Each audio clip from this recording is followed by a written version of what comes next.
നമുക്കിന്ന് വാഴക്കൂമ്പ് തോരൻ ഉണ്ടാക്കി നോക്കാം.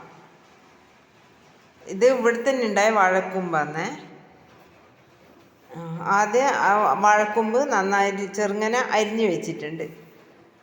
നല്ല ചെറുങ്ങനെ നല്ല ഇതായിട്ട് അരിഞ്ഞു വെച്ച്. അപ്പോൾ നമുക്ക് ഒരു തവയെടുത്ത് അടുപ്പത്ത് വെച്ച് ചൂടായതിന് ശേഷം നമുക്ക് എണ്ണ വാരാം. വെളിച്ചെണ്ണയാണ്, അതൊരു 2 ടീസ്പൂണോളം ഉണ്ടാവും ഈ എണ്ണ. അത് വാർന്ന് ചൂടായി വരുമ്പോൾ നമുക്ക് ലേശം 1 സ്പൂണോളം കടുകിടാം. കടുകിട്ട് അത് നന്നായിട്ട് പൊട്ടിയതിന് ശേഷം നമുക്ക് ഈ അരിഞ്ഞു വെച്ചിരിക്കുന്ന വാഴക്കൂമ്പ് അതങ്ങ് ചെയ്യാം.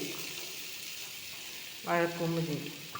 അത് ഇങ്ങനെ കയ്യിൽ ഫോണ് പിടിച്ച് ഒരു കയ്യിൽ ഫോണ് പിടിച്ചിട്ടാണ് ഞാൻ തന്നെ എടുക്കുന്നത്. അതുകൊണ്ട് അതിൻ്റെ ഇതെല്ലാം ഉണ്ടാവും. പിന്നെ 2 പച്ചമുളക് അതും ഇട്ട് 2 പച്ചമുളക് ഇട്ട് നമുക്ക് ഇനി കുറച്ച് തേങ്ങ ഇടാം. കുറച്ച് തേങ്ങയും കൂടി ഇട്ടതിന് ശേഷം നമുക്ക് 2 തണ്ട് കറിവേപ്പില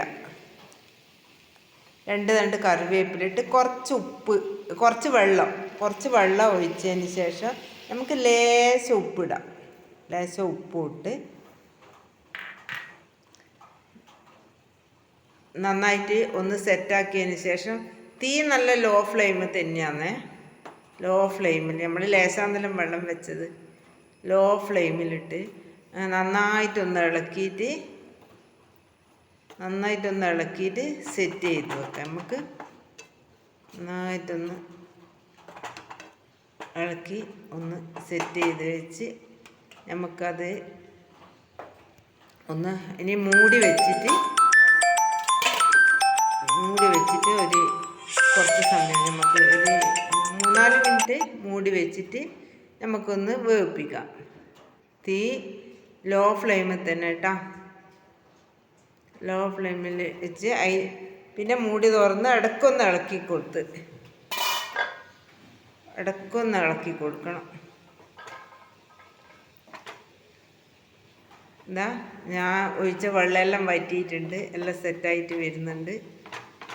എന്താ കൂമ്പ് നന്നായിട്ട് വെന്തിന്. ഇനി നമുക്ക് ഇത് തീ അങ്ങ് ഓഫാക്കിയിട്ട് ഇത് ഇങ്ങനെയെല്ലാം സെറ്റാക്കിയിട്ട് ഒന്ന് അമർത്തി വെച്ചിട്ട് മൂടി വെച്ച് ഒരു 10 മിനിറ്റ് എല്ലാം കഴിഞ്ഞിട്ട് നമുക്കിത് വിളമ്പാം. ഒരു 10 മിനിറ്റ് അപ്പോഴേക്ക് നന്നായിട്ട് നല്ല സ്മെല്ലുണ്ടാവും. നല്ല രസമായിരിക്കും. എന്നിട്ട് നമുക്ക് ഇത് അടച്ച് വെക്കാം. തീ ഓഫാക്കി അത് ഒരു 10 മിനിറ്റ് കഴിഞ്ഞിട്ട് 10 മിനിറ്റോളം ഇങ്ങനെ നിൽക്കട്ടെ. കണ്ട തോരൻ റെഡിയായി.